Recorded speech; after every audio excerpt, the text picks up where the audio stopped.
today's video, I want to talk to you about the monk fast.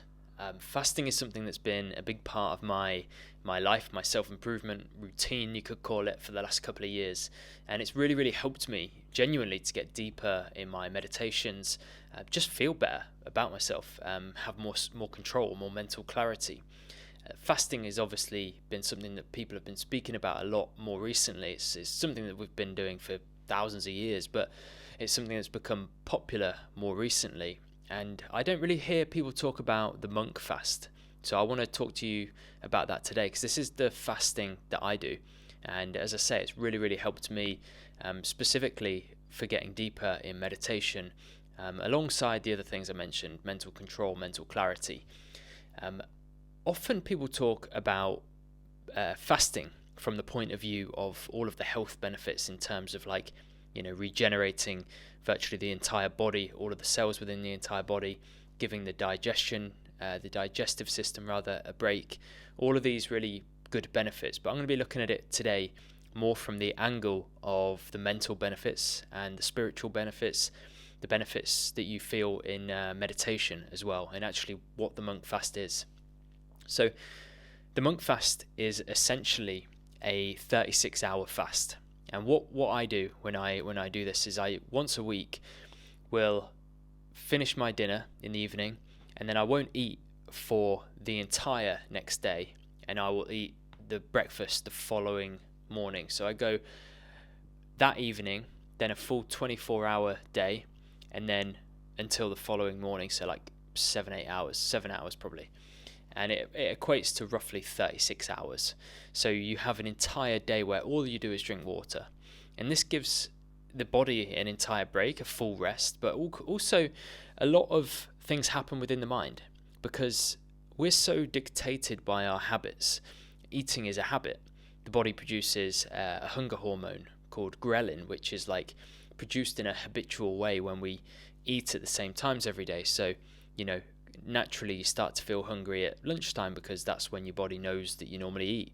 You get hungry maybe at 6-7 p.m. in the evening, because your body knows that's when you normally eat. So it starts producing this hunger hormone, ghrelin, and then voila, you're hungry.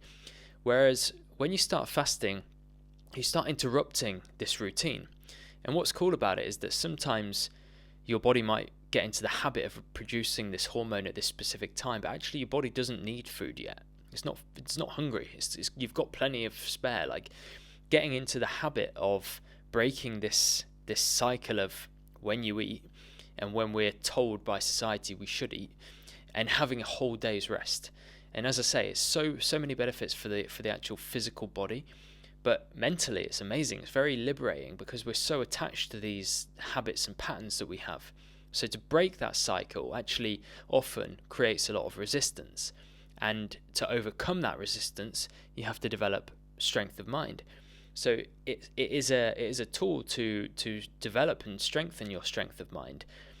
Another point is that the thing that makes us go deeper in meditation, or I should say it the other way, the thing that stops us getting deep in meditation is our senses. Our senses are very much outward projecting, and it takes a long time for most people that are new to meditation to start to subdue them.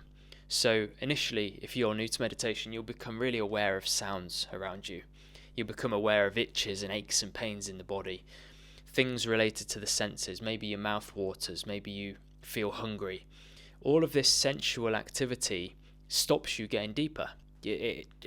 Your awareness latches to it. You become focused on that rather than the focal point. And it's not until you get very good at meditation that the sensual activity actually subdues enough.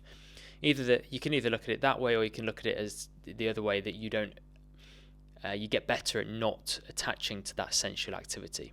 But in whatever way you look at it, when you progress because you're not being drawn away by your senses, and your mind is able to turn inward, and then you get deeper.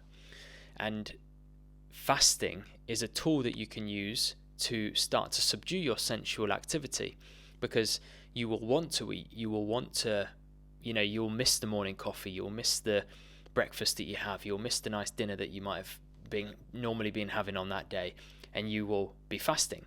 So it creates a lot of internal resistance. And if you can observe that resistance and work through it and not yield to it. Basically, not eat when you want to eat, providing you don't feel like dizzy, or when you actually need to eat. If you know it's just a hunger thing and you can work through it, if you can do that, you develop the ability to subdue your senses, your sensual activity. And if you implement fasting, then a 36-hour monk fast on like a weekly basis or every other week, you'll find that transfers over very nicely to meditation. You're able to actually quieten that sensual activity a bit easier, and you might find quite often people find that they get a bit deeper because they're managing themselves just as much outside of the meditation as they are inside. And this is not spoken about enough. Often people talk about fasting from the point of view of the physical benefits, regenerating the body, blah blah blah, all the science. That's great, that's cool, but I'm looking at it today from the point of view of managing the senses, subduing the senses, controlling the mind, developing more control over your mind, and then transferring all of that skill, all that stuff that you've benefited from, all of the ways that you've learned how to manage yourself, and using that to enhance your experience in meditation.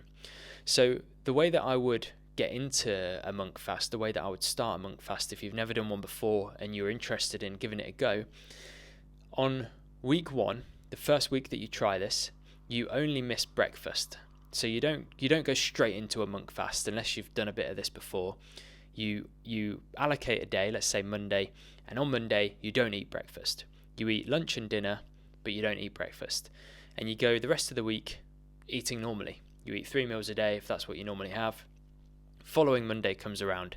That Monday you skip breakfast and lunch, and then you eat normally again for the rest of the week. And then the following Monday comes around again. On this time you skip breakfast, lunch, dinner. You do the full monk fast. So let's say on 7 p.m. on Sunday night you eat your last dinner, you eat your last meal, and then you wake up on Monday morning, you don't eat breakfast, you don't eat lunch, you don't eat dinner, you go to bed on an empty stomach, you sleep for 7-8 hours, let's say on average, and then you wake up on Wednesday morning, it would be, and you then have your breakfast. You've then given yourself 36 hours, but you've built your body up to be able to do this. And each of those weeks when you first skip breakfast, that might be quite challenging initially. Maybe not. When you skip then breakfast and lunch, your body's had a chance to adapt to this new this new habit or breaking of the habits, so it can adjust a little bit. But you're not going to throw yourself into the deep end and skip a whole 36 hours of eating, potentially put your body in some kind of risk of maybe your blood sugar dropping or something like that.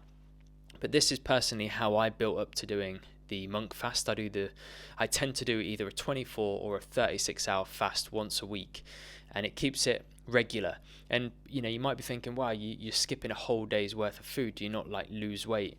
Not really. No, your body adapts. I mean, most people have got plenty of fat left to be taken up on those days.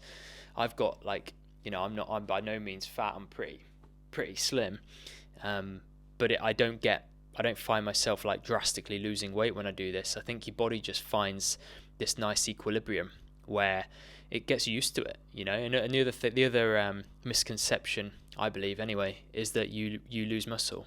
And I don't believe this to be true because my body hasn't changed drastically. I've been doing this for years, but I feel so much better when I do it. It's a bit like a cold shower. A cold shower isn't that fun when you're doing it, but when you finish, you feel electric, you feel great, you feel energized.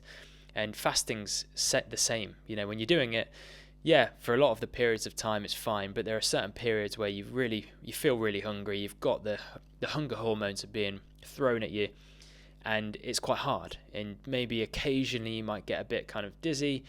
It's not that often, but occasionally you do, and it can be tricky. But once you come out the other side and you have that first meal, you're like, feel incredible. And weirdly, on some occasions when I've had that first meal, I've actually not been able to finish it. But I don't know I can't explain why that is. I guess it must be because your stomach shrinks or something. But on that first meal, loads of times when I've had to leave the last third or something and go back to it later on. But I thought I would share this with you because I want to create a channel that is filled with knowledge and wisdom and information for you to excel in your meditation practice, your spiritual work, and generally with your self-improvement, your self-development. And we can't skip out fasting when we're talking about those things. So I hope this video has been useful. If you have any questions, please fire away in the comments. I'm not an expert, I'm not a nutritionist, I'm not a scientist. I'm just someone who I'm a practitioner. I just go with what I feel might be useful to me. I implement it, I do the work, and I see if it helps me. And this is one of those things that I have done that on, and it certainly has helped me. It could potentially help you, but I urge you, if you feel called to, give it a shot. Let me know how you get on. So I'll leave it with you. Thanks so much for watching, and I'll see you on the next video.